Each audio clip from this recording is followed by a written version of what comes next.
什么全世界都拿中国没办法？场景一 about China's successful ability to do that. There's been a debate for some time in China about how to shift the nature of the economy. And at what point the Chinese government really needs to work. And of course this predates the science. And everyone recognized that this was going to be difficult because the previous years were making it for sure. There are very different paradigms which emphasizes the domestic market, emphasizes different industries, emphasizes the importance of new technology. So that is difficult to explain. Then it's going to take that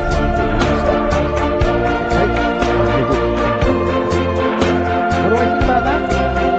You know, I'm more confident now, and the reason is 场景二 हाँ 2 minute के लिए रुकी है और bike से इशारा भी कर दिया उन्होंने कि अंदर हो जाओ। हम चलाने लगे हैं ट्रेन को।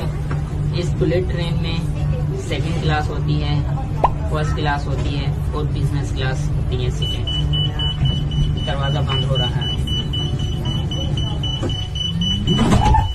मैंने जो ली है वो सेकंड क्लास है जो सबसे सस्ती होती है इस बुलेट ट्रेन में। उसके बाद फर्स्ट क्लास होती है और सबसे जो हाई फाई है वो है बिजनेस क्लास। बिजनेस क्लास सबसे एक्सपेंसिव होती है और इस बुलेट ट्रेन में कोई स्लीपर वगैरह नहीं होता, कोई बर्थ नहीं होता। ट्रेन चल रही है और इस ट्रेन में बाकायदे अनाउंसमेंट हो रही है इंग्लिश में और चाइनीज में। जब स्टेशन से गाड़ी चलती है तब भी अनाउंसमेंट होती है और जब स्टेशन आने वाला होता है उससे 10 मिनट पहले भी हो जाती है और जब आ जाता है तब भी हो जाती है अनाउंसमेंट। इस बुलेट ट्रेन का रिव्यू में क्या बहुत ही आला है, बहुत जबरदस्त और ये बिल्कुल 场景三天津那样的城市，对吧？这些城市的共点是发达，对吧？这是发达的。为什么是这样的？因为大部分的人口或者有能力或者有学历特别好的人口都是在这些城市工作的啊。还有其他方面好的方面也有，比如说这些地方的那个交通特别方便，就是高铁或者地铁或者其他那个交通工具。你想去哪？场景四 democratic country.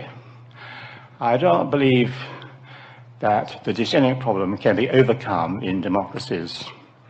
And China has a big advantage in this regard, that it could introduce policies such as paying high sums of money to female graduates to have children but not to the rest of the population. It can introduce policies of this kind, which would be unacceptable in democracies. China also has one considerable advantage arising as an unforeseen consequence of the one-child policy. The consequence of the one-child family has been that many couples would prefer to have a boy than a girl, and they have secured this objective.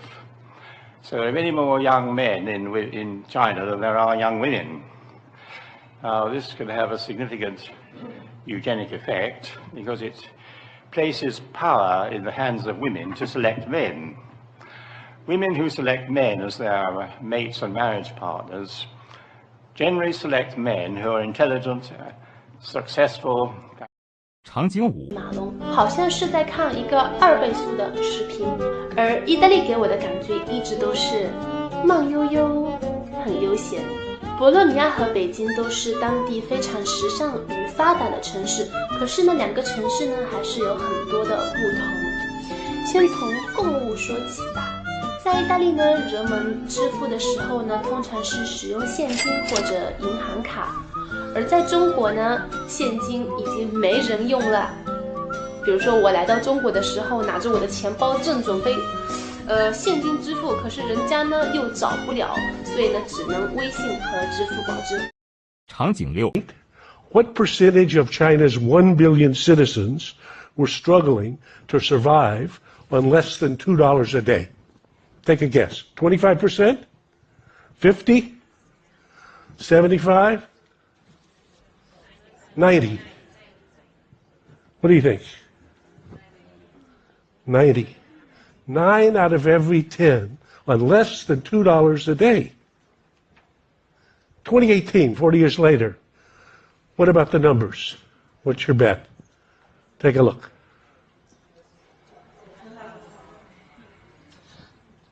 Fewer than 1 in 100 today. And China's president has promised that within the next 3 years, those last tens of millions will have been raised up above that threshold. So it's a miracle, actually, in our lifetime. Hard to believe, but brute facts are even harder to ignore. A nation that didn't even appear on any of the international league tables 25 years ago has soared. 场景7去不同的亚洲国家，比如说韩国、泰国、越南。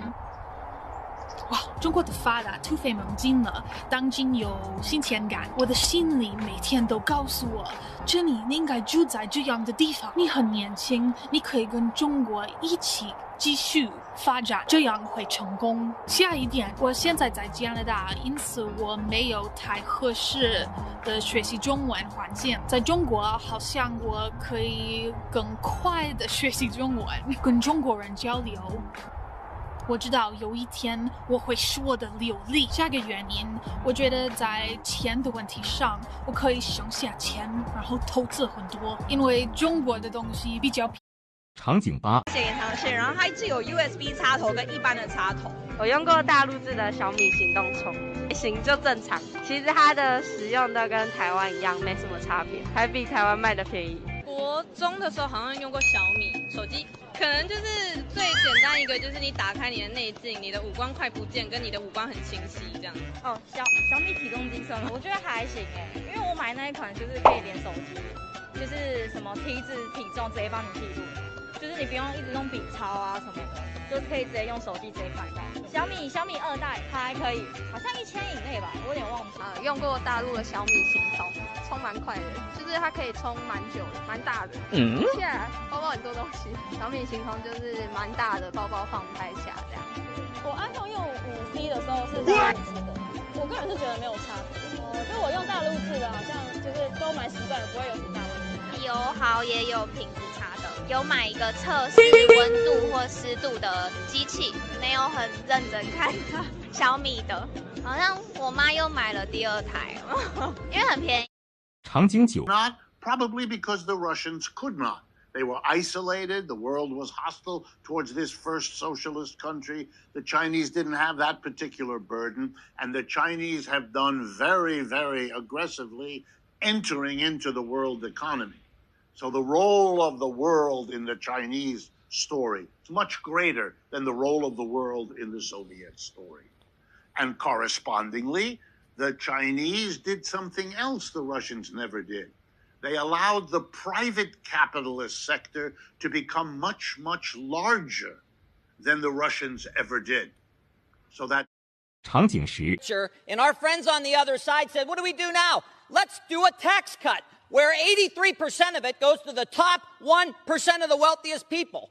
Fast forward a few months, global pandemic, 36 million people unemployed, 40% of families who have a worker that makes $40,000 a year and less lose their job last month. 4 million people didn't pay their rent, and the Republican Party says, we don't have any money to help you. Are you kidding me? Where do you guys live? Food lines around the blocks at our food banks in the United States of America. 1 in 5 kids are going hungry. Your party can't even get food to them. This isn't a wish list. If it's a wish list, it's for the working class people. How about the Teamsters that are going to get a pension when this... 场景11 Let me tell you. 7. How many do you think are in the United States? None. How many do you think are in Europe? None. It's remarkable what is happening here. Now, is it remarkable in some senses? Yes, of course it is, but we go back to this point, that China has been a dominant economic power through human history. It comes because of the central plain, which I was walking right across, between the Yellow River and the Yangtze River. It's an immensely fertile plain. It's surrounded by hills. 场景12。Oh, stop it. In China alone, they have 40,000 kilometers of high-speed rail. America has none. Our fastest train is the train that goes around the zoo. China sees a problem, and they fix it. They build a dam. We debate. 场景13。特别快，还没下课就先点了，觉得应该会30分钟、40分钟才能到，结果不到10分钟就到了，就很尴尬。因为你还在上课，还在上课。然后有一次我还给他打电话，跟他说慢点到。慢点到，哎，他太疯狂了！这一下子这 APP 机出来了以后，就感觉大家都在看。You talk with people, they recommend you a place, and you go there, and sometimes it just disappeared. 我看了一个地方啊，空的地方，这个小小的家，然后下一天我就我搞了，对。NASA 说，全世界现在植被该路都提升了25%，就是因为中国。你现在到，比如说场景14。Doing things and doing everything because of the business and a lot of population. They have a lot of people that's working for them. So I believe that the next couple of years, China will be the #1 in the whole world. America needs to get on track. America's got to get on track. If we don't get on track, then we're going to be second. We're going to be second best. By Trump, we're already the second best. So we got to get him out of here. We got to get people in here. That's going to make us first.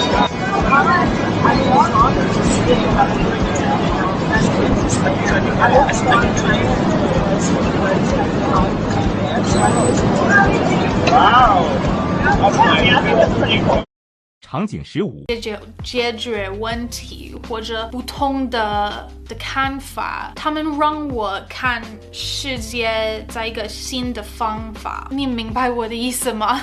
对我来说，这是最重要的原因去中国或者学习中文，就是因为你可以跟别人交流，在交流中你可以学到不同的方式看世界、看文化，然后你可以把这些新方法落实到你自己的生活中。我也认为我的性格也改变了，因为我和中国人聊天。场景16。下去的话，那有一天肯定中国的经济规模是超过我们的，这是我们很容易预测到的。但是那个速度这么快，这是一个吃惊的事，不仅仅是日本人吃惊的，全世界都吓了一跳了，哇！可是这个规模超过我们的，不是大事情，对我们来。场景17。Normal working people can't afford to use trains now in the UK, you know, which is it's mad. Again, trains? What are those things? Like, as an American, I mean, train travel is... In America, we have, like, Amtrak, and those trains are old, the rails are rickety. What are we traveling? We are traveling at 306 kilometers an hour at this very moment. And do we even feel it? That, would you? That is you crazy. Coffee sat on the side here without even, you know. Oh, you know, you don't. I think that unless you've been to, like, Japan has a very, very good travel industry. Yeah, very Germany good travel. and France are not too bad. Yeah, but I think China now. 场景18。快，这个也是世界上那个发展这么快，40年，那个不断的那个发展，也是规模这么大，我认为没有那个西方的那个学者没有想到会这么快。这个也不奇怪，因为这是人类历史上没有了，没有过的，空前跟绝后的。对呀，哎，我顺便再插一个问题啊，你当然要去阅读很多中文的资料，那个时候您中文开始学了。场景19。Managed to fathom. The Chinese never asked Apple to go to Shenzhen and produce all the iPhones. It was Steve Jobs that decided that. Yeah? It was not China that went to Washington, D.C. and demanded that they buy a third of your national debt. If they hadn't bought it, you would be in serious trouble. When it comes to the influence of China outside its borders, it's quite remarkable that they don't seem to have any military ambitions, Instead of going into Africa with troops, colonially, destroying the country, killing people like the West has done for the last 100 years, what they did was they went to Addis Ababa and they said to the government, we can see you have problems with your infrastructure. We would like to build some new airports, upgrade your railways. 场景20。It's a very historic country. Big. Big, a lot of people and a lot of discipline. The buildings, like the beautiful temples and stuff. A lot of people, like really crowded. I think a big economic powerhouse that is going to be one of the major countries in the next few years, definitely. I can only think about their food, really. That's it. They've got good food. Yeah. Very fast-paced. They've got quite a lot of power climate-wise as well for influencing the rest of the world. I studied at Beijing University and Fudan University as well. What has your experience been like living in China? Absolutely fantastic. I loved it. It was literally the best experience of my life. I think we're very dependent on them. I think that's good. You know, Preview.